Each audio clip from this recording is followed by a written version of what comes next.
കുവൈത്തിന്റെ വ്യോമാതിർത്തിയിലെത്തിയ റോക്കറ്റുകളും ഡ്രോണുകളും പ്രതിരോധിച്ചതായി civil defence അറിയിച്ചു. വ്യോമ പ്രതിരോധ സംവിധാനം ഇവയെ തടഞ്ഞതിനെ തുടർന്നാണ് സ്ഫോടന ശബ്ദങ്ങൾ ഉണ്ടായതെന്നും അധികൃതർ വ്യക്തമാക്കി. നിലവിൽ സ്ഥിതി സുസ്ഥിരമാണെന്നും സൈറൺ മുഴങ്ങുമ്പോൾ ജാഗ്രത പാലിച്ച് സുരക്ഷിത സ്ഥലങ്ങളിൽ തുടരണമെന്നും പൊതുജനങ്ങളോട് അഭ്യർത്ഥിച്ചു.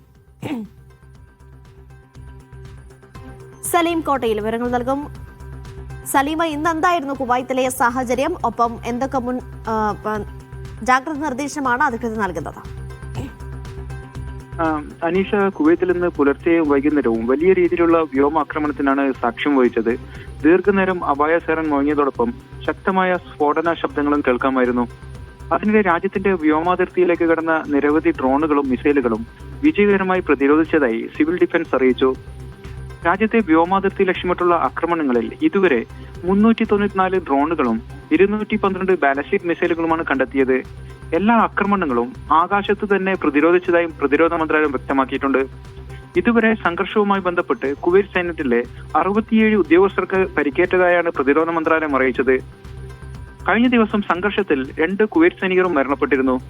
പരിക്കേറ്റവർക്ക് ആവശ്യമായ വൈദ്യസഹായം നൽകി വരികയാണെന്നും എല്ലാവരുടെയും ആരോഗ്യനില തൃപ്തികരമാണെന്നും അധികൃതർ പറഞ്ഞു. അതിനിടെ മാഞ്ചസ്റ്ററിൽ നിന്നും ദമാമിലേക്ക് നാളെ രാവിലെ 10 മണിക്ക് പ്രത്യേക സർവീസ് നടത്തുമെന്ന് കുവൈത്ത് എയർവേസ് അറിയിച്ചിട്ടുണ്ട്. അവിടെ കുടുങ്ങിക്കിടക്കുന്ന യാത്രക്കാരെ നാട്ടിലെത്തിക്കുന്നതിനായാണ് ഈ നടപടി. ഇന്ന് വെള്ളിയാഴ്ച നടന്ന ഖുതുബയിൽ പൗരന്മാരോടും പ്രവാസികളോടും രാജ്യത്തിന്റെ നേതൃത്വത്തിനോടൊപ്പം അണിനിരക്കാനും ഔദ്യോഗിക നിർദ്ദേശങ്ങൾ കർശനമായി പാലിക്കുവാനും ആഹ്വാനം ചെയ്തിട്ടുണ്ട്. കിംവദന്തികളും സ്ഥിരീകരിക്കാത്ത വാർത്തകളും പ്രചരിപ്പിക്കരുതെന്നും സുരക്ഷാ നടപടികളുമായി ബന്ധപ്പെട്ട ദൃശ്യങ്ങൾ സോഷ്യൽ മീഡിയയിൽ പങ്കുവെക്കുന്നത് ഒഴിവാക്കണമെന്നും ഔഖാഫ് മന്ത്രാലയം നിർദ്ദേശിച്ചിട്ടുണ്ട്. ഐക്യവും സഹകരണവും പുലർത്തി രാജ്യത്തിനായി പ്രാർത്ഥിക്കണമെന്നും പൊതുജനങ്ങളോട് മന്ത്രാലയം അഭ്യർത്ഥിച്ചു.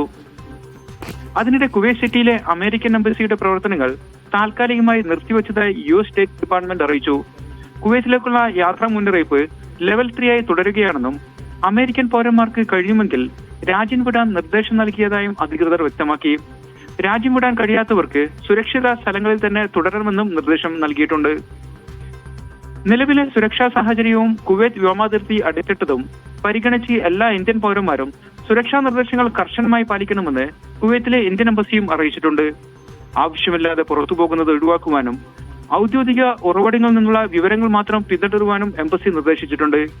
ഇന്ത്യൻ പൗരന്മാർക്കായി 24 മണിക്കൂർ അടിയന്തര ഹെൽപ്പ് ലൈൻ പ്രവർത്തനക്ഷമമാക്കിയതായും അധികൃതർ അറിയിച്ചു. അനീഷ.